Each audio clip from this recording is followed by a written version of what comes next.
मात्रास्पर्शास्तु कौन्तेय शीतोष्णसुखदुःखदाः आगमापायिनो नित्याः शान्तिभिक्षस्व भारत यन्ति नाप्यतयन्त्येते पुरुषं पुरुषर्षभ समदुःखसुखं वीरं सोऽमृतत्वाय कल्पते.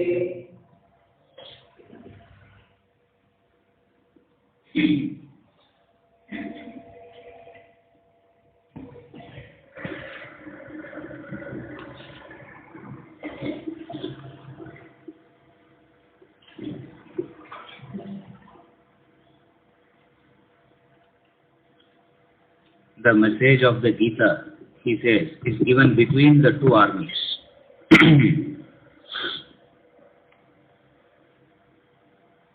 The two armies indicate the good and bad. If you are influenced either by the good or by the bad, you will not be able to receive the highest knowledge. So, you should be in the middle. You should neither be good nor bad.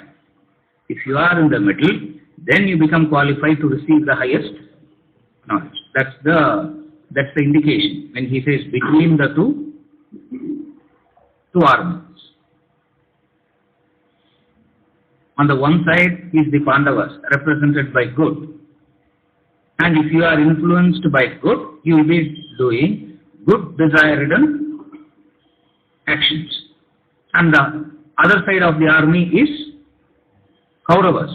Influenced by Kauravas, you will be doing bad desired actions. So either it is influenced by a good desire or it is influenced by a bad desire. To receive the highest knowledge, you can't be siding on the good or bad. You need to extricate yourself from both and be in the middle. That's what he means by saying between the two armies, between the two armies, between the two armies. Extricate yourself from good and bad, extricate yourself from the influence of good and bad, and surrender to the higher intellect. Arjuna has done that, and he is going to receive the highest knowledge. That's the flow. Why it is very important to extricate yourself from good and bad? The knowledge of the self, the knowledge of God, the higher truths of life is a simple fact about life. The good and bad is the interpretation of the mind. Again I repeat. Facts exist as far as life is concerned. The good and bad are interpretations of the mind. So when you are under the influence of the interpretations of the mind, you will not be able to receive the highest. But very difficult to accept that good and bad is interpretations of the mind. No, sir. Inherently something is good, inherently something is bad. How can a thing be neither good nor bad? The truth about life is, the fact about life is, I have said this before, I am saying this again. It is existence. Existence has neither good nor bad in it. It is the mind that makes it good or bad. The knowledge of God, the knowledge of self is higher than this good and bad. Therefore, symbolically he says, stand between the two armies. Stand between the two armies.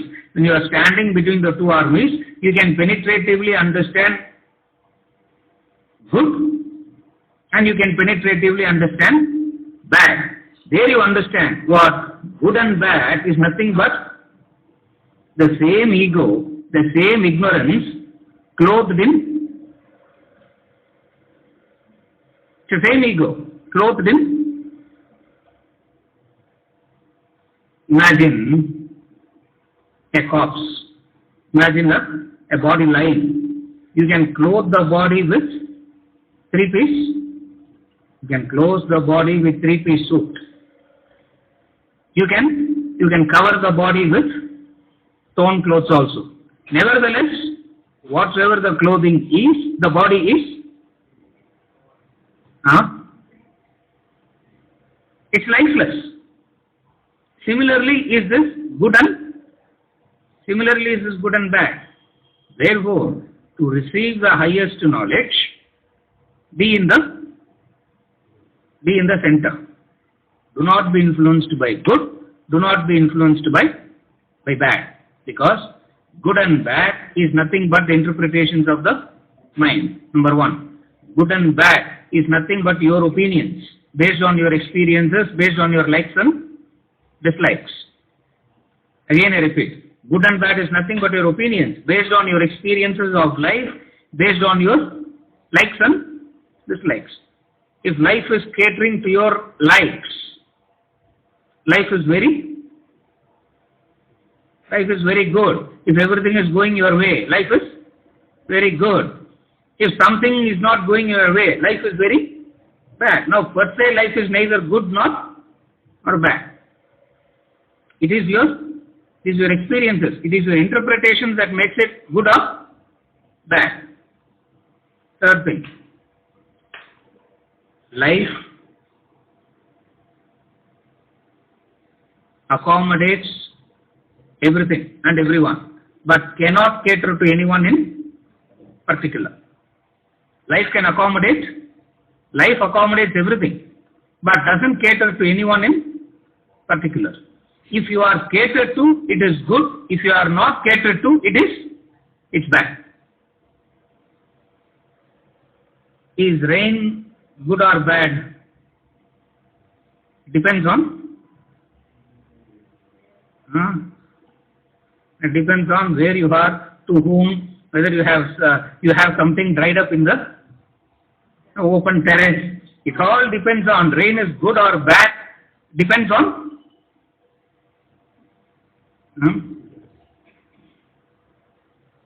per se you cannot say it is good. Per se you cannot say it's bad. Is drought good or bad? Per se you cannot say it good. Per se you cannot say it bad. Supposing 3 continuous years of rain and vegetation, 4th, 5th year there will be a drought, because the fertility can be maintained only through the cycle. Every year it is raining. 4th year the soil will become barren. It becomes a desert. So therefore, is drought good or bad? Is rain good or bad? You can't answer. You say, but both exist, and both put together is what makes up life.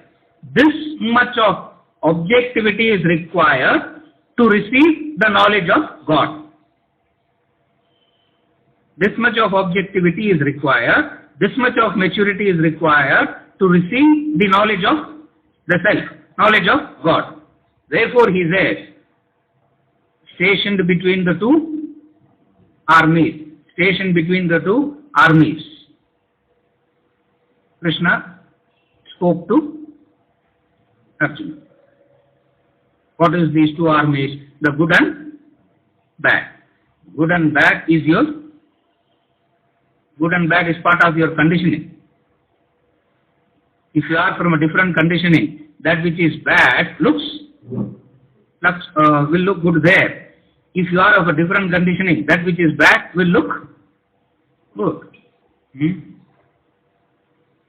Therefore, influenced by good and bad, you are not objective enough to understand the facts of life. You are not objective enough to understand the facts of life. If you are not objective enough to understand the facts of life, how can you receive the highest knowledge? The knowledge of the self is impossible. Therefore, two conditions. Extricate yourself from good and bad and surrender to the higher intellect. Why you have to surrender to the higher intellect? The moment you extricate yourself from good and bad, you become directionless. You become clueless. You will not know what to do. Able to follow? When you extricate yourself from good and bad, you will become directionless. Now, there is a direction based on, seems to have a direction. Every human being seems to have a direction based on their understanding of right, wrong, good, bad and all that. Therefore, if you have to receive the highest knowledge, you need to extricate yourself from good and bad. Good and bad means whatsoever you understand as good and bad. We are not discussing the ethical, moral question of what is good, what is bad.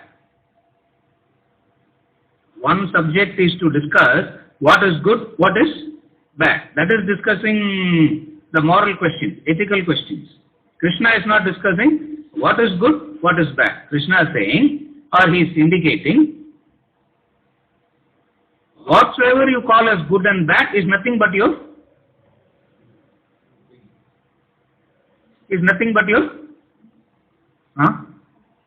interpretation, your opinion. And if you have to receive the fact, extricate yourself from your opinions. When you extricate yourself from your opinions, you will not know what to do next. Therefore, he says, surrender to the higher intellect. And what is surrendering to the higher intellect? Arjuna surrender to the higher intellect, that is Krishna.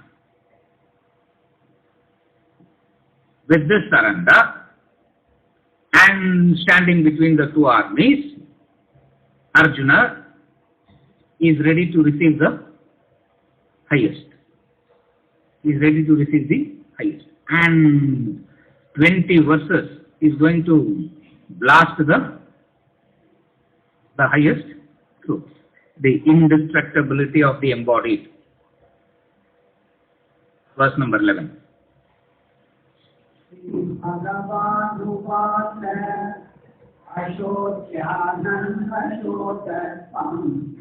Prajñāvānaṁ sabhāṣase gatasu nagatāsuscha nānuṣotanti panditaः.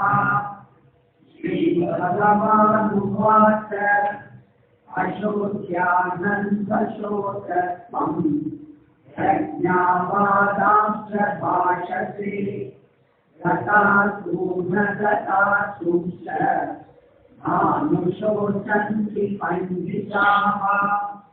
The Blessed Lord said, you have been grieving for those that should not be grieved for, and you speak words of wisdom. The wise grieve neither for the living nor for the dead. From here onwards, we have left Arjuna behind. So forget Arjuna. You will enter into Krishna now.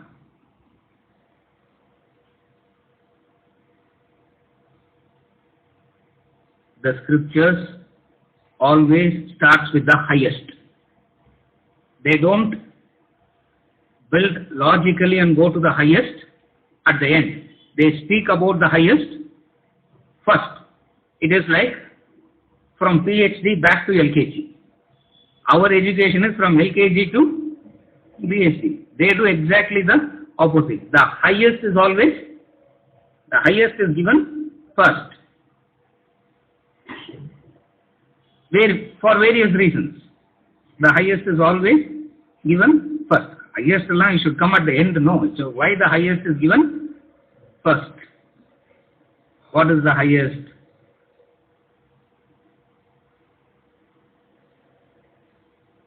You speak words of wisdom.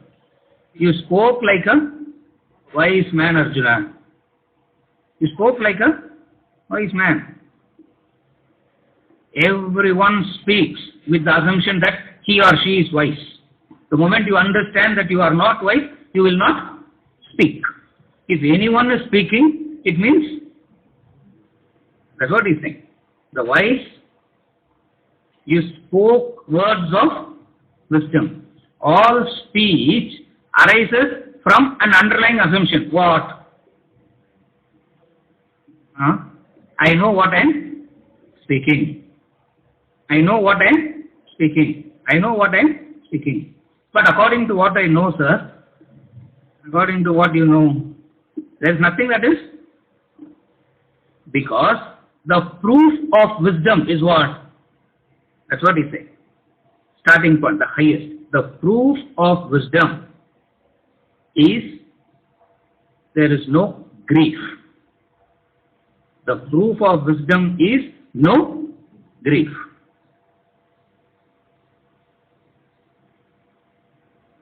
Anushochati. Later on he is going to say Anvashochati. He goes on for the next 20 verses, he will be talking, he will be hearing about this word. Grief, grief, grief, grief, grief. Despondency. Grief means despondency. What is despondency? Despondency is a kind of conviction. Carefully follow. Despondency is a kind of conviction about the uselessness of higher.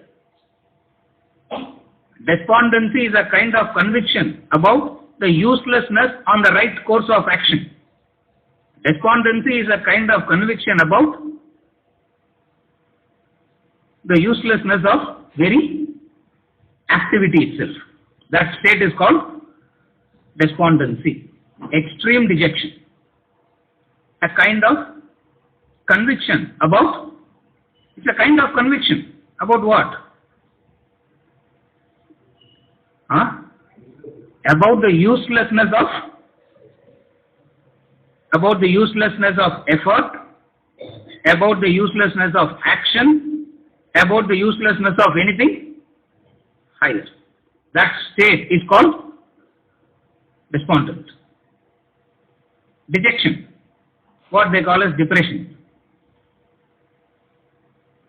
இதுவே ஒன்றும் பண்ணி பிரயோஜனம் இல்லை sir. That's it. It's all. It's all done and over. That's it. That's it. That is called despondency. Grief. That is called grief. And what is the definition of a wise man? Who's a wise man?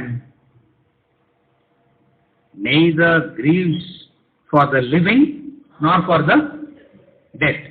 First thing is, the wise one doesn't know what grief is. The wise one will not know what grief is. Grief implies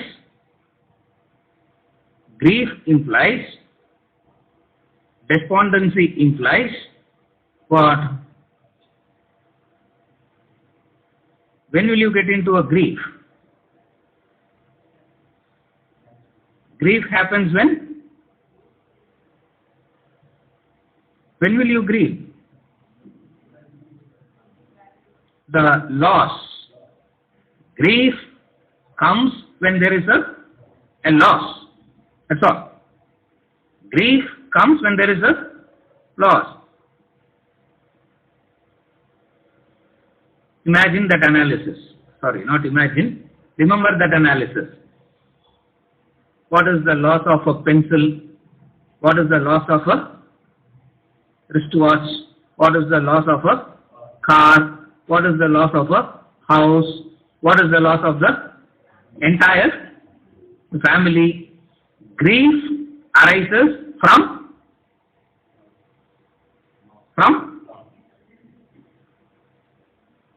having lost something. Grief arises when you experience a loss. Loss you experience when you thought it was yours, and it will be with you always, forever. That's all. Loss implies Loss arises from what? You thought something is number one. First you thought it is yours. You own it. You are the master of it. You are the undisputed owner. Correct. There. Joint patalam joint ownership. You are the single undisputed owner. Number two, it will stay with you for ever.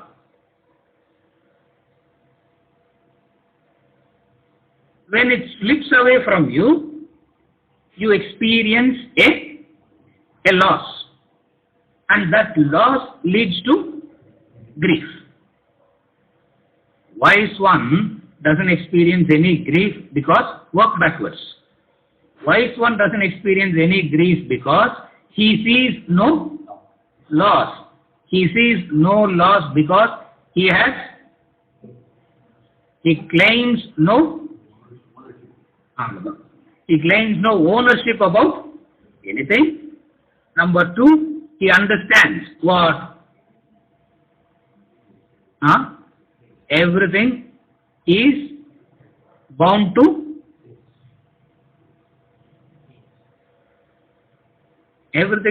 to perish, go, leave. Therefore, there is no grief. Grief arises when you are ignorant of the fact. Grief arises when you are ignorant of the fact. And ignorance of the fact leads to unreasonable demands and expectations. Grief comes. Unreasonable demands and expectations causes. What is grief? A sense of loss. Are you able to follow step number one? Step number two is slightly more worrisome than this. If this is not worrisome, step number two is slightly more worrisome. The fear of losing you cling on to. One is the actual loss, the grief. Another is the fear of losing. Because of the fear of losing, you cling. That clinging causes more sorrow, more dejection.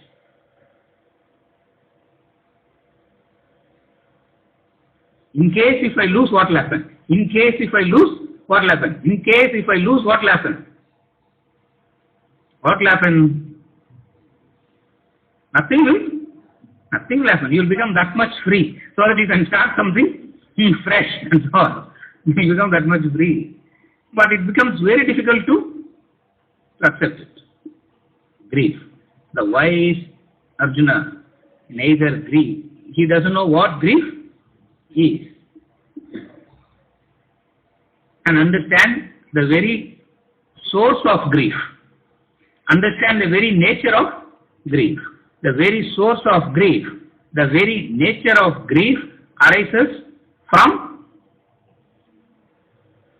the very nature of grief, the very source of grief arises from loss. Arises from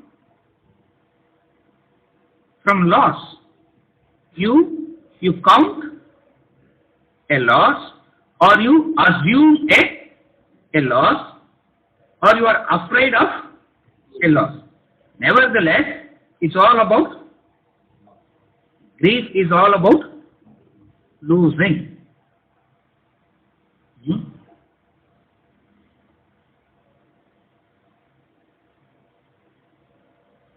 It's ignorance because it was not yours in the first place. That which was not yours in the first place, you assumed it as yours. Not only you assumed it as yours, you assumed that it will be with you forever also. Why he is giving this example of, he gives an example. What is the example? neither for the living nor for the dead. The literal Sanskrit word is Gathasun, Agatasun. See, Gathasun, Agatasun literally means breathing or whose breath has stopped. The literal meaning of Gatasun, Agatasun is breath has gone. Breath has not gone. What a way of explaining what this? Wise understand life is of only two. What are these two? Gone? Going, yet to go. Yeah. Confirmed? Waiting list. Only solace is what? Only solace is what? Gone is better than waiting list. Yeah, if you go, that is much better. Waiting list is grief, more and more grief. What is this world, Arjuna? You are grieving. Because Arjuna kept on talking about a loss. What is the loss? Arjuna kept on talking about loss. What is the loss? The loss of his happiness. Carefully follow now. Arjuna kept on talking about loss of his happiness. And happiness is of three types. Happiness is of three types. Instant happiness, present happiness. Future happiness, second type. Third is permanent happiness. There are three types. One is instant happiness. Happiness in the present, now. Whatever comes, pinnadi paathukalam, sir. Loss, grief arises when you are going to lose any one of these. Carefully follow. Loss of what? He is not worried about losing the Kauravas. He is not worried about losing Bhishma. He is not worried about losing Dronacharya. He was worried about losing his happiness. And what is this nature of happiness that produces grief? Three types of happiness. Instant happiness, future happiness, permanent happiness. The child wants instant happiness. The adult says, suffer today so that you can be happy tomorrow. Are able to understand? Three kinds of happiness, that's all. Grief arises when you believe that you are going to lose anyone. Child says, future I don't know. You are there, no future. Why should I worry?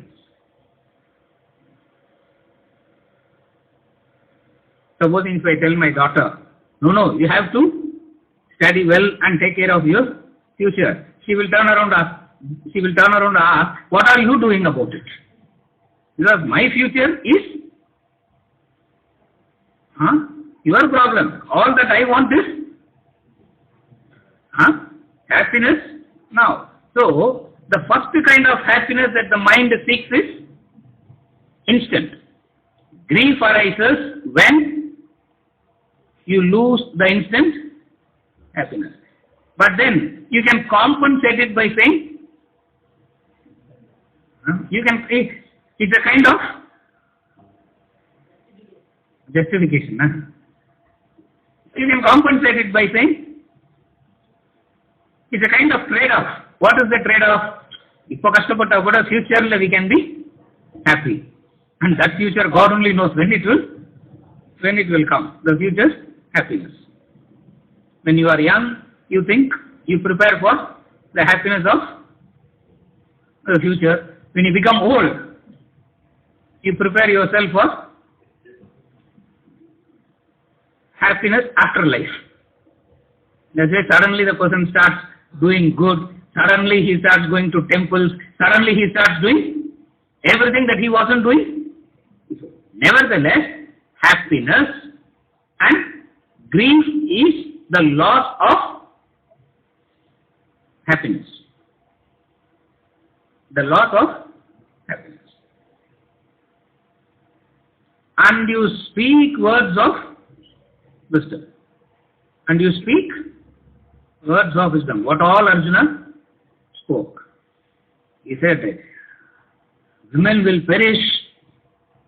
He tried being a politician, it didn't work. He tried being a moral, ethical person, it didn't work. He cried and said, how can I kill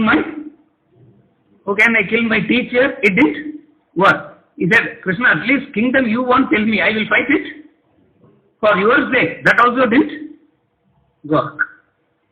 Looking at him saying, not knowing what to. The words of wisdom leads to an incapacity to act. That is despondency. And grief. What is the grief? Grief arises when you assume a loss. What is the loss? The loss of happiness. And there are various ways in which you assume a loss of happiness. What is it? Either present or future. A spiritual seeker is concerned about permanent happiness. The seeker comes and asks, what is the way to permanent happiness? But nevertheless, all are concerned about happiness. All are concerned about this happiness. What is this gatasoon, agatasoon now? Breath has gone, breath hasn't gone. World is of only two types. What are the two types? Breath has gone means having tried all the methods for becoming happy, failed, dejected and gone. That is one kind of people in the world. Having tried all methods to become happy, it didn't work. They are gone. That is, those who are gone. What are those whose breath hasn't gone doing? What are they doing? Correct. Doing the same thing to end up breathless one day. You have to end up running, so that you become breathless one day. So there are only two types: breathing, whose breathing is stopped; living, nor the dead. He's not talking about physical death. Please, he's not talking about physical death. That's not what he's talking. That's very too narrow an interpretation. That's very too narrow an understanding to say, there are only people who are dead, who are still alive, and all those who are living is also going to die one day. Therefore, what are you crying? No.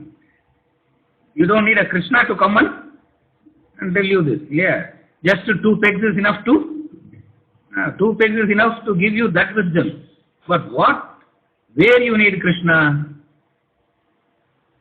Where you need Krishna?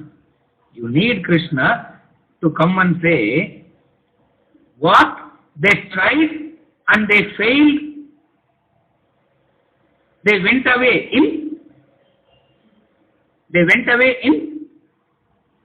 in dejection, despondency. What are you doing?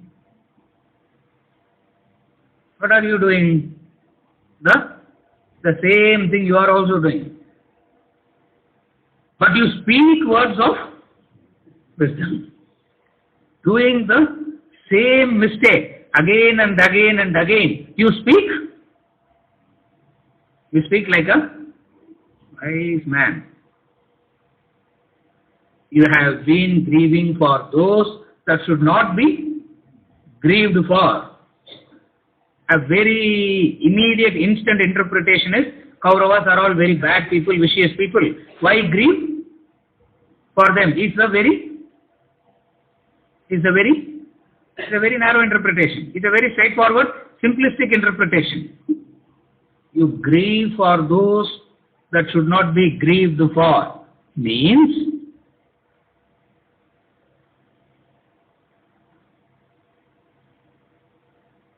You grieve for those that should not be grieved for. Why you grieve for others? You grieve for others. You grieve, no? Why? What causes that? Assuming ownership. Huh? Affects your happiness.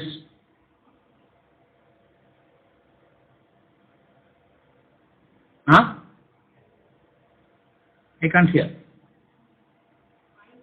Mindness. You have been grieving for those that should not be grieved for. It means what he is saying is they don't deserve your grief. They don't deserve to be grieved about. One interpretation is, one understanding is, Kauravas are all bad. Duryodhana and company, they are very vicious, bad people. Why are you grieving for? Bad. They took the kingdom away by foul. By foul means. They brought unrighteousness. And you are grieving for those who are causing unrighteousness. Don't grieve for those who cause unrighteousness. Is the straightforward understanding, straightforward interpretation. I am only demonstrating how you have to sit and reflect on these verses. When you sit and read these verses, when you read it, there is a straightforward meaning. There is a meaning that appeals to you straight away. Don't restrict to that, because if it can be so simple, you don't need a Krishna to say that. Since Krishna is saying that, there is something more penetrative. There is something more deeper. That's how you should reflect. That's how you should reflect. There has to be something more penetrating. There has to be something more deeper. What is that? Grieving for those that should not be grieved for. What is why you grieve for others? Huh? In the hope that they will give you happiness. You grieve for others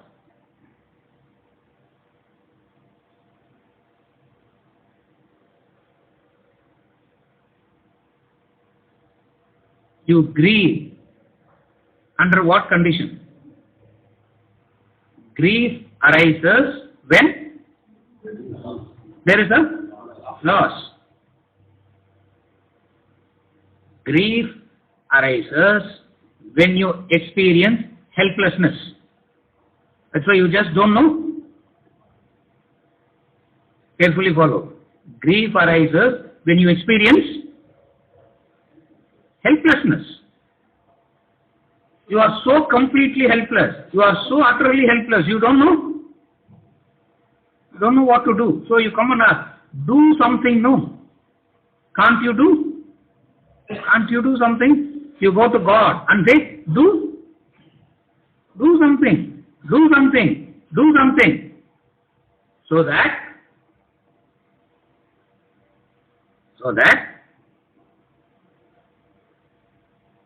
they can be happy. Then the connection. If they are happy, then only I can be happy. Therefore, for my happiness, I am so helpless now, do something so that the helplessness gets. Helplessness you experience when all your attempts have failed. Helplessness you experience when all your efforts turn futile. That is helplessness. Which is again ignorance. Which is again ignorance. What is the ignorance here? Efforts must result in efforts must yield fruit, efforts must give fruit according to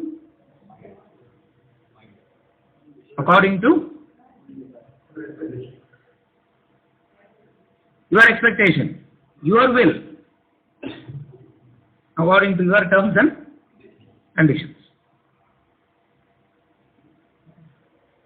It happens exactly the opposite. There you do not know what to do. You lose very faith in the effort itself and stop. That's why I said despondency is something I said, I forgot actually what I said.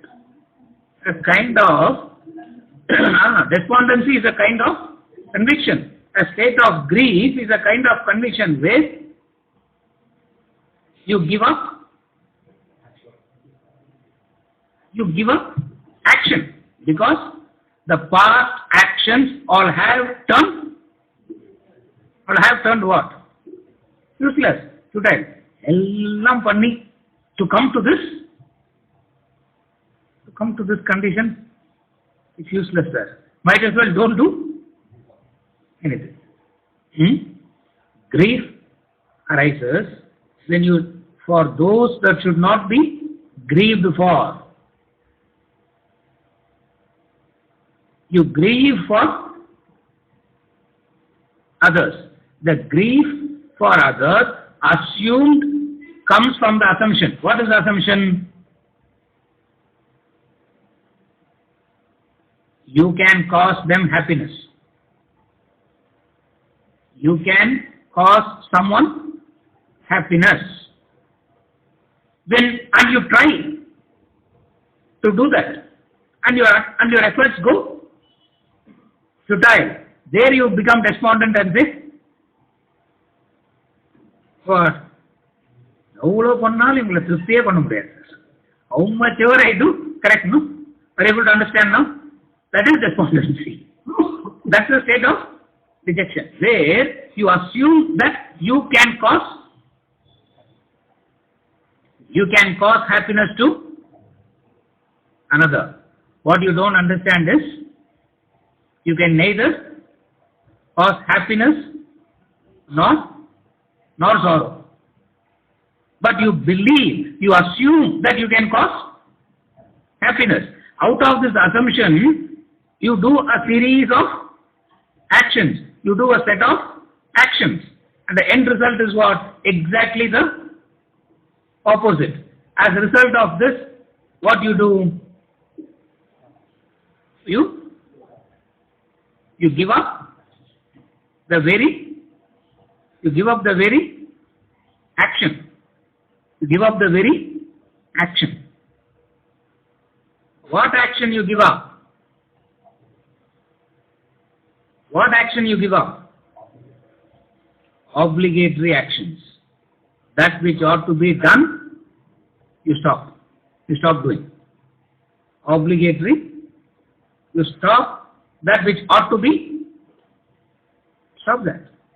Because there is no cheer in doing. There is no joy. There is no cheer. There is no energy. In fact, at some point of time, it becomes a very burden. At some point of time, it becomes a burden. That's why at some point of time, everyone thinks about getting rid of obligations so that you can become free. If you are in that framework of, if you are moving in that direction, don't worry. Despondency is a question of time. Grief is a question of time. You will end up in grief. Are you able to understand? That very doing itself appears fruitless, meaningless, because it doesn't cause you happiness. Sir, how much I tried to make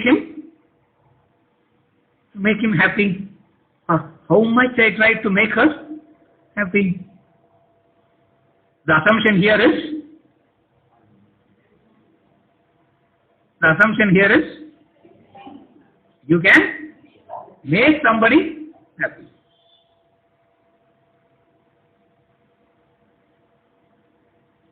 You can't make yourself happy.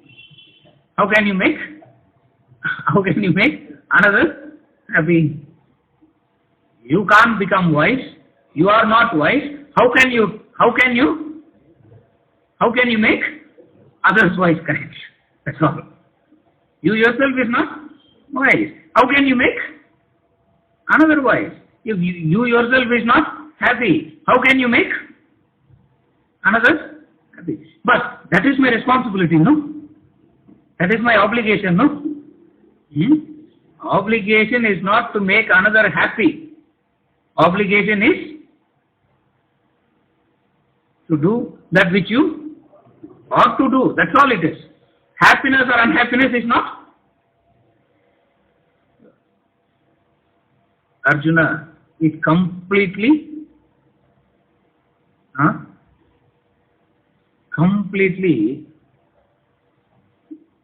wrong way to say. Yeah, he's completely messed up. Not knowing from all angles. He's completely confused. No clarity on obligations. No clarity on the facts of life. No clarity on anything.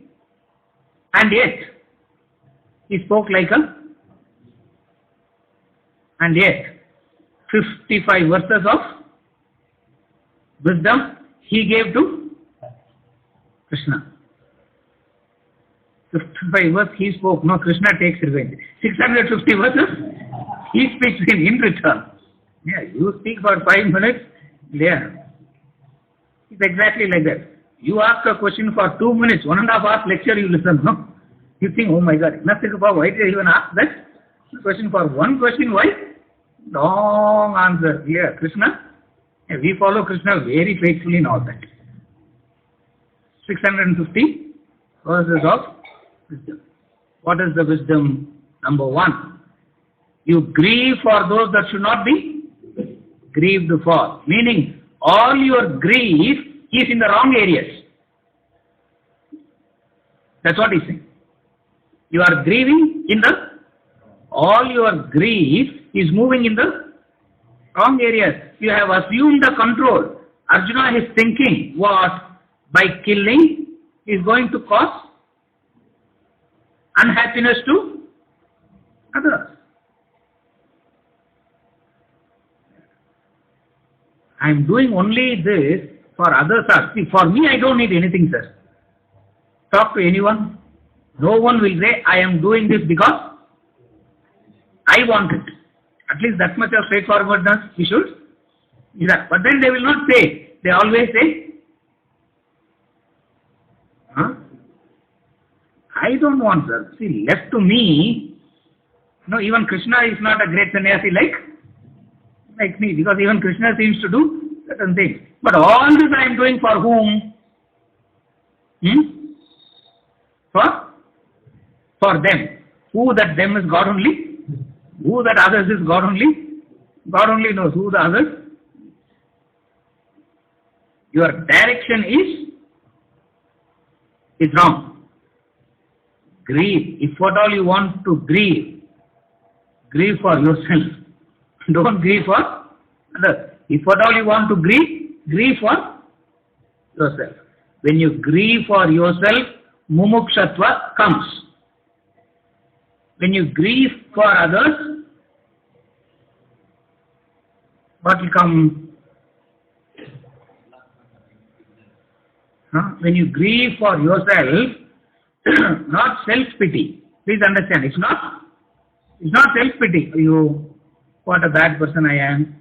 When will I go and start crying? Emotions won't take you anywhere. At least towards the higher it will not take. And one thing emotions takes you for sure. Where it will take you? Pull you down. Emotions, emotions drag you down. Emotions pull you down. Don't get, it's not self-pity. Grieving for one's own self means, it's not self-pity and understanding. What is understanding? Whatever be the understanding. But the grief is in the wrong area. What is the wrong area?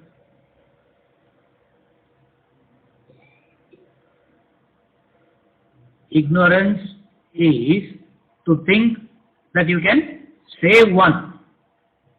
Ignorance is to think that you can harm one. Both are ignorant. Kathopanishad. And he is going to quote that verse exactly later. You are a fool, Arjuna, if you think you can harm someone. You are a fool, Arjuna, if you think you can save someone. Everyone saves themselves or harm themselves. You are not. You are neither the direct cause nor indirect cause. Exactly is going to quote that. When I go to that verse, I'll tell you. He will quote that verse from Kathopanishad directly and says, you are a fool if you think you can save someone. Again, you are an equal fool if you think you can destroy someone, because you can neither harm nor destroy another. But you can harm yourself or you can save yourself. That much you can do. Again I repeat. You can neither harm another nor save another. But you can harm yourself or you can save yourself. The choice is yours. The wise one turns the focus upon self. The ignorant turns the focus on the other. Arjuna, your focus is on the other, outside. That's why you are grieving. Grieving for those that should not be grieved for. You are grieving for those that should not be grieved for. Why? Understand this law. We come into life as an individual, live life as an individual, and live as an individual. Full stop. You might agree, you might not agree. You might accept, you might not accept. But the law doesn't change. You come in as an individual, gather so many associations, meaningless all these are. When I say meaningless, everyone is traveling in their path. Everyone is traveling in their road. It just crisscrosses. It just crisscrosses. And this crisscrossing is what is called as relationship.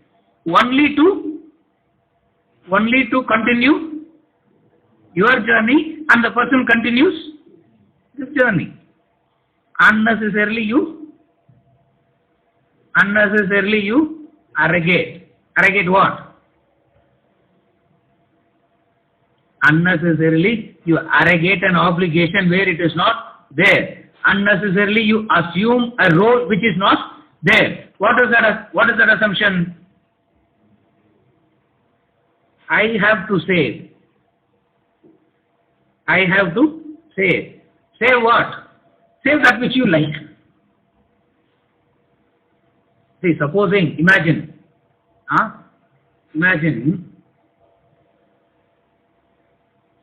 I say that I am going to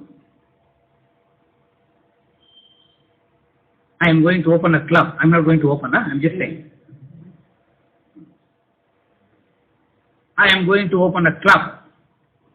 That club is for saving the life of fill in the blanks, whatever it is. I will not say what it is. How many are willing to join that club? Sir, first ennan solunga. First say, you follow? Human beings animals, plants, trees, because you should not cut. Yeah, save trees. When they are cutting the tree, go on, hug the tree. Oh no. The club that I am going to open is to save the life of viruses and bacteria. Because they are the one who was maximum injustice is done to what? To viruses and bacteria. Do you have any right to cause injustice to virus and bacteria? Correct? And if my daughter is in ICU, what I should do? Allow her to die. Because when I save her, when I attempting to save her, what am I killing? Correct? You interfere in the areas that you have no jurisdiction. Correct. We interfere. All the time we interfere in the areas that we have no. It can be saving a life of another human being. It can be saving life of another species, plants, trees. If suddenly someone starts saving the life of virus, now what do you do? Because it also has life. All starts from the assumption. What is that assumption? What is the assumption?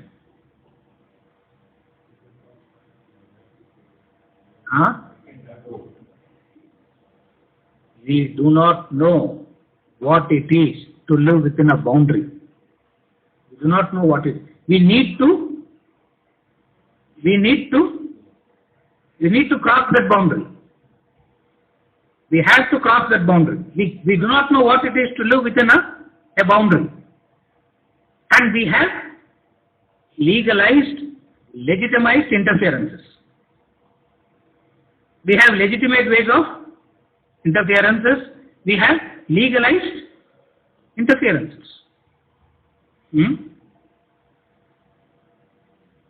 If you are a carpenter, do carpentry, he says. If you are a plumber, do plumbing. If you are an electrician, do electrician. If you are a philosopher, do philosophize. Stay within your. But the human being goes on crossing. What is crossing the boundary? What is crossing the boundary? Interfering. Constantly you have to interfere with. We have to interfere. And we have legalized interferences. We have legitimized interferences. Yeah. See, supposing you assume the role of a newspaper reporter, you can plant a camera in another man's bedroom. It gets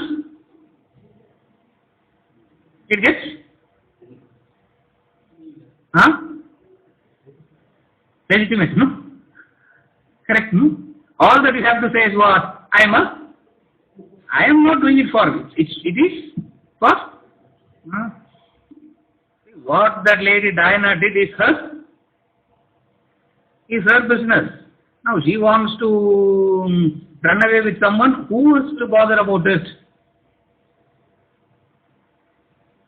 They chased her to an extent where she has to crash and die.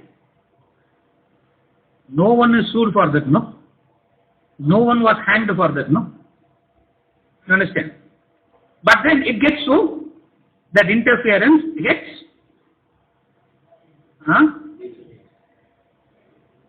it's a legitimate. I'll tell you the grades of legitimate interferences. You can see how every interference causes harm and grief. Grossest. The moment you bring in morals and ethics, your interference gets that much more legitimate. You interfere in the name of love and affection. You interfere in the name of love and affection. Yeah. 10 times I was calling you, your phone was busy. Who are you talking to? Huh? Supposing if the friend were to ask this question, what will be your answer? Huh? The friend is calling you 10 times. You are busy on the phone. He asks, who are you talking to? What will be your answer? Huh? None of your business. I am your wife, no? Can't I ask this question, na? That interference here has become? Huh? Are you able to understand the difference? What is that? We have legalized it. And you also believe that you are responsible too? Huh? In the name of love and affection, there is an interference. In the name of? I am only asking for your concern only, no? I am not. Morals and ethics. The moment you bring in moral and ethics, it becomes that much legitimate. Stealing for myself is bad, is wrong. I steal for the welfare of the poor, na? Godfather, huh? You become a Robin Hood and you will be awarded also. Maybe someone might give you a Nobel Prize also. Now, whether you steal for yourself or you steal for others, stealing is stealing. But then, we have, please understand, this is the cunningness of the ego, this is the cunningness of the ignorance. To legitimize, what will be the end result of that? Shoka, grief. You will end up crying. You will end up crying. The highest interference is in the name of religion. The highest interference, the subtlest interference is in the name of, but down the line, somewhere we have to interfere. Why? Because we have not understood the very fundamental law. What is the very fundamental law? We come into life as an individual, exist as an individual, and go out as an individual. I can interfere only when I am welcomed. I can interfere when I am welcomed, I can interfere. When I am not welcome, there is a resistance, huge resistance, lead wall, and you try to penetrate. You have been grieving for those that should not be grieved for. You are doing everything in the wrong direction, Arjuna. You are doing it in the wrong, everything you do it in the wrong direction. You don't seem to do anything in the right direction. And yet, this is Prajna Vadamsya Bhashate. Keep this as a common denominator for every verse. For every verse, keep this as a common denominator. And yet, you speak words of wisdom. And yet, you speak words of wisdom. And yet, you speak words of wisdom. 10 times you hear. 11th time you will not. You will not. You will not speak. You will not say anything. And Mundaka Upanishad says, do not talk. If at all you have to talk about the higher. And if you have nothing to talk about the higher, desist from all other talks. Anya vachaha vimunchati. Na munchati. Don't talk. But then, we talk about the energy and enthusiasm that I bring in when I can gossip. The energy and enthusiasm that I can bring in when I am going to put down the others. the energy and the enthusiasm that I can bring in when I am going to make a mincemeat of the other, versus to talk about the higher. And you speak words of wisdom, Arjuna. Now when he is talking to Arjuna, he is talking to every one of us. Individually he is talking. Even though in a group it is an individual. It's an individual advice. What? Do not to speak words of wisdom. And what do you speak as words of wisdom? What is the end result of your wisdom? You grieve. Grief arises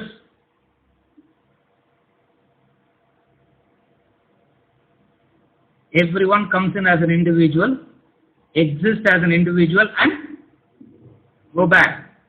All these relationships is all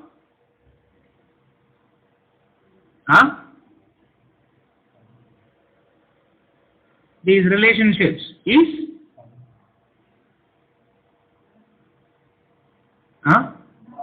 imaginary, false. It's a myth. It's a myth. Number one. Number two, that which is false, that which is illusory, you have given it a sense of reality. The moment you give a reality to an illusory, what will be the result? Grief will be the result. Shoka will be the result. And how does it work? That's why I explain how it works. The person has to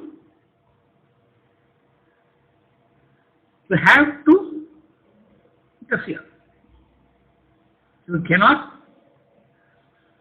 stop and say, this is my boundary, I stick to my boundary. First of all, if you realize that there is a boundary knowledge, 50-60% of your shoka will go. There is a boundary. Number two, you ought not to trespass. Number three, when you try to trespass, it's grief. When another tries to trespass into yours, it is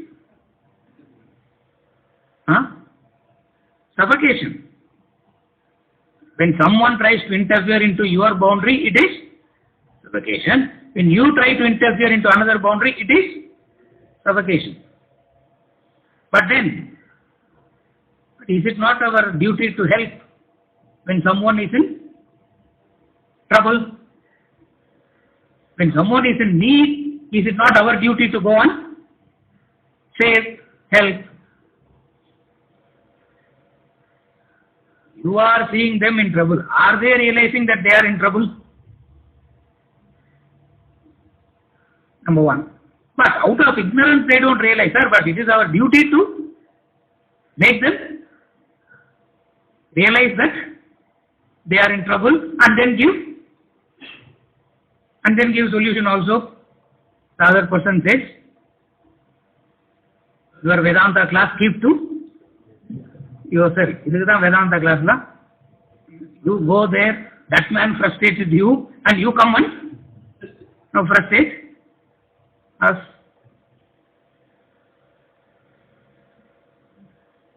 The wise grieve neither for the living nor for the dead. Meaning, Gatasun. Gone.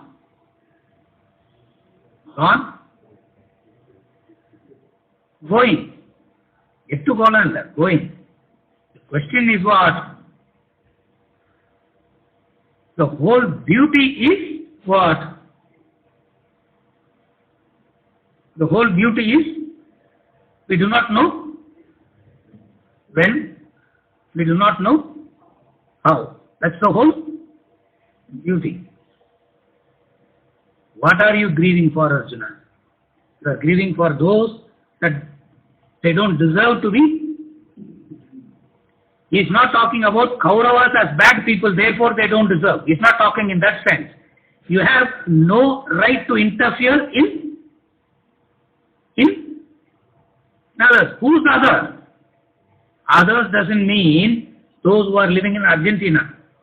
Others doesn't mean those who are living in Philippines. Others means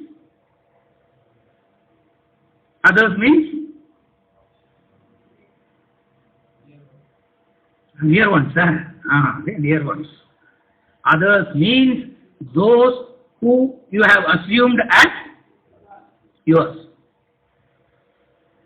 They are in truth, they are others. They are the others. And you grieve for them because you have assumed that you can cause them happiness. Okay. இதெல்லாம் ரொம்ப கன்ஃபியூசிங்கா இருந்தா just try this.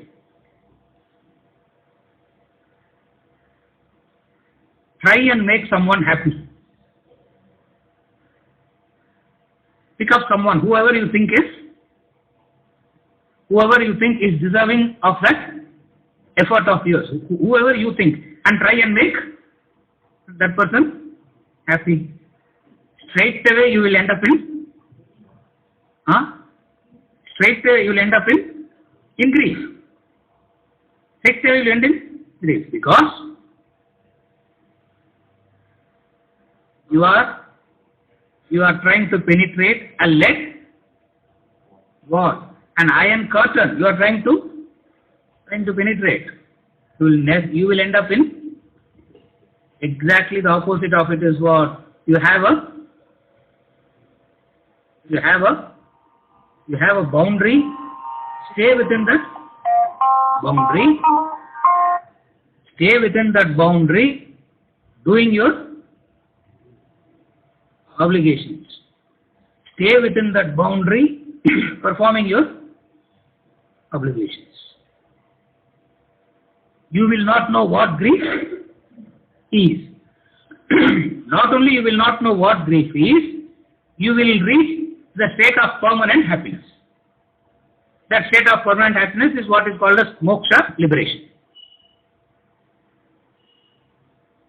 The opposite of that is gatasun. You try with this. You try with this. What do you try? Either you try to make the dead one happy, or you try to make the living one happy. Are you able to follow? Either you try to make the dead one happy. How do you try to make the dead one happy? At least once in a year, cook the food that he likes and give it to someone. Either you try to make the dead happy, or you try to make the living happy. Is a sure recipe for grief. It's a sure recipe for grief. As a result of this grief, you become incapacitated to do that which you ought to do. You hurt yourself. And don't worry about the other, because you are not that much strong to hurt others. Everyone is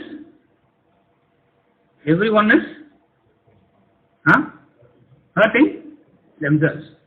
In the same way, everyone is saving themselves also. The reverse also applies. If you can't hurt another, you can't save another. Therefore, Arjuna, grieve for yourself, not self-pity. Grieve for yourself doesn't mean sit and cry about yourself.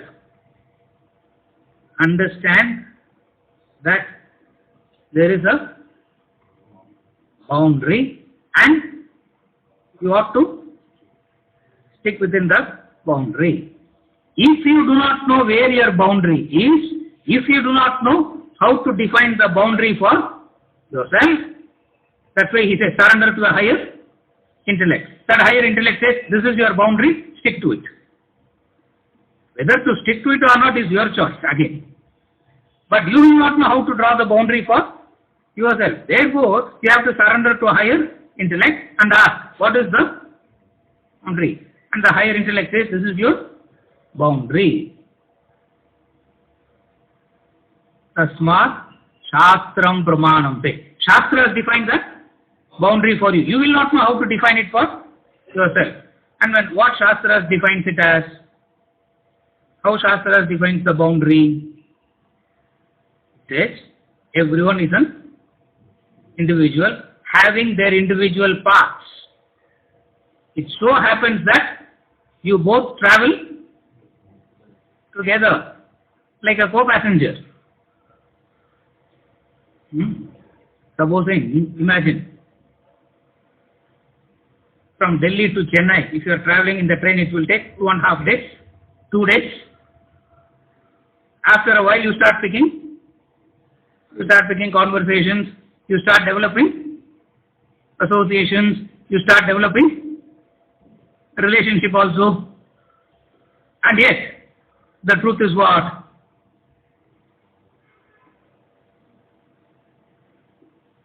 Here in Chennai Central, everyone will start packing. Everyone will start packing their bags. And when Chennai Central comes, everyone will be in a hurry to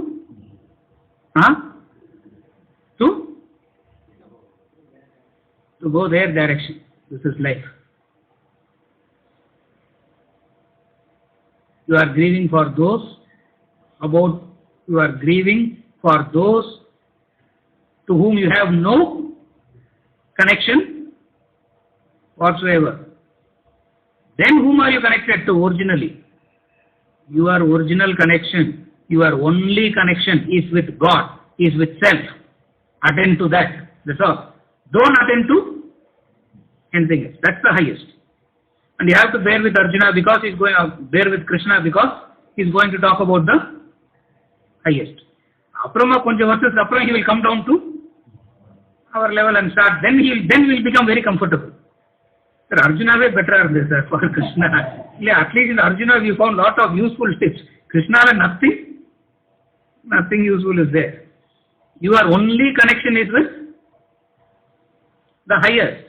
Focus only on that. Attend only to that. Leave everything else, Arjuna. Wise one will do that. And you speak like a wise man, but you are doing unwise. What is unwise? Grieving for those that should not be grieved for because of a wrong association, because of a wrong understanding, because of a wrong relationship. Because of this wrong association, wrong understanding, wrong relationship, you cross your boundary. And you can give logic, reason to legitimize your trespassing. There are very legal, legitimized ways of trespassing. And yet, the wise one says, stay within your... Arjuna, you are a Kshatriya. Stay within that boundary of the Kshatriya, fight. Two things will happen. Either you will kill or you will get killed. That's all. Where is the difficulty? Stay within your boundary. As a Kshatriya, what is your boundary? You have to fight. In that fight, what will happen? Either you will kill or you get. Either way you are happy. Either way you are saved. But don't interfere.